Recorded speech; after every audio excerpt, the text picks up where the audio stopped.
የአይመን አያት በተደረገው ነገር በጣም አዘነች። አይመንን በእያንዳንዱ ነገር እንደደበቀችው በማወቁ አይመን አያቱን እንዳትጠጌ በማለት ተናገረ።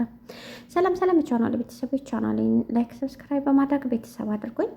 አይመን ቤተሰቡ በሞላ እንደደበቁትና ምንም ነገር እንደማያውቅ ባለቤቱ ይህን ሁላ በደል ቤሊን በደረሰባት ጉዳት ሁላ የባለቤቱ እጅ እንዳለበት በማወቁ በጣም ተናዷል። በሌላ በኩል አብሮ አደጉ ወደ እሱ መታለች። እሱ ግን እንደ ጓደኛ እንጂ እንደ አብሮ አደግ እንጂ ሌላ አያስባትም። የጓደኛው አባት እባክህን ልጅን አደራ፣ ሌላ ውለት አልፈልግም፣ ልጅን ነው የምትንከባከብልኝ በማለት ነበር አደራ ሰጥቶ የሄደው። አይመን አያት በሆነው ነገር በጣም ብትደነግጥም ነገር ግን ከወይዘሮ ዛሃራ ጋራ ቁጭ ብለው ኩሽና ቤት እያወሩ ባሉበት ታይም ነበር አይመን በድንገት የሰማችው። ይህን ስታቅ ወይዘሮ ዛሃራም በፍጹም እባክን ይቅር በለኝ ልጄ በማለት ነበረ ልታናግረው የሞከረችው። ነገር ግን አይመን በጭራሽ እናንተ በጣም ደብቅ ናችሁ። ሲጀመር ሁኔታዎች የምትነግሩኝ ከሆነ በኋላ ነው። ምክንያቱም ለእኔ ምንም ነገር መናገር አትፈልጉም በማለት ተናዶ ወደ ባለቤቱ ፍለጋ ሄደ። ባለቤቱ ይህን እንደሰማች በማወቋ ነበር ጓዟን ጠቅልላ ወደ ሌላ ቦታ ሄደችው። በእርግጥ አይመን ይህንን ሲሰማ ስሜታዊ ሆኖ እሷን የሆነ ነገር ሊያረግ ፈልጎ ነበር። በሌላ በኩል ደግሞ ቤሊን እንዴት ይህን ሁላ እየተደረገባት ትደብቀኛለች? ለምንስ ደበቀችኝ? በማለት ነበር የተናደደው። ቤሊን በጊዜው እሱ አንድ ነገር እንዳይሆንና የሆነ ነገር እንዳያደርግ ስለፈራችው ነበረ ሁሉ ነገር የተደረገባትን የደበቀችው። እሱ ይህንንም ቢቀበል ነገር ግን ወይዘሮ ዛሃራና አያቱ ሲያወሩ የሰማውን ነገር ማመን አቅቶታል። ልጅን ያስወረደችብኝ ቤሊ ናት ብላ ባለቤቱ ስትወነጅላትና እንዲሁም ልብሱ እየጠፋው ቤሊን ሰርቃ ነው ብላ ቤሊን ላይ ሲጮህባት የነበረውን ሳስብ በጣም ተጸጽቶ አለቀሰ።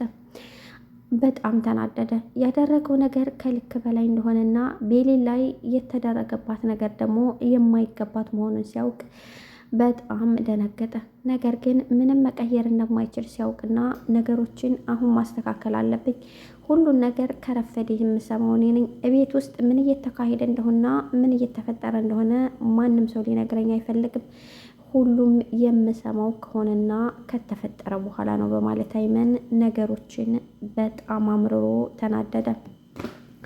አይመን ይሄን ሲናገር አያቱ በጣም ልታናገረው ፈልጋ ነበር።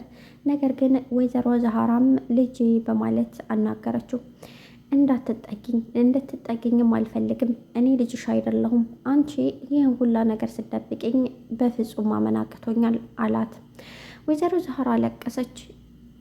ወይዘሮ ዛሃራ እየደበቀችው እንዳይናደድና በፍጹም የሆነ ነገር እንዳያደርግ ስለፈራች እንጂ አይመንን ለመጉዳት እንዳልሆነ በደንብ ታውቃላችሁ። ነገር ግን አይመን ሁሉንም ነገር የምደብቁኝና ከሆነ በኋላ የምደርሰውን የኔ በማለት ነበር የመለሰው። አይመን ባለቤቱ ፍለጋ ክላስ ለክላስ ቢሮጥም ነገር ግን ይህን ነገር እንደሰማ ተደብቋ እንደሰማ ባወቀች ሰዓት ነበር ጓዟን ጠቅልላ የጠፋችው።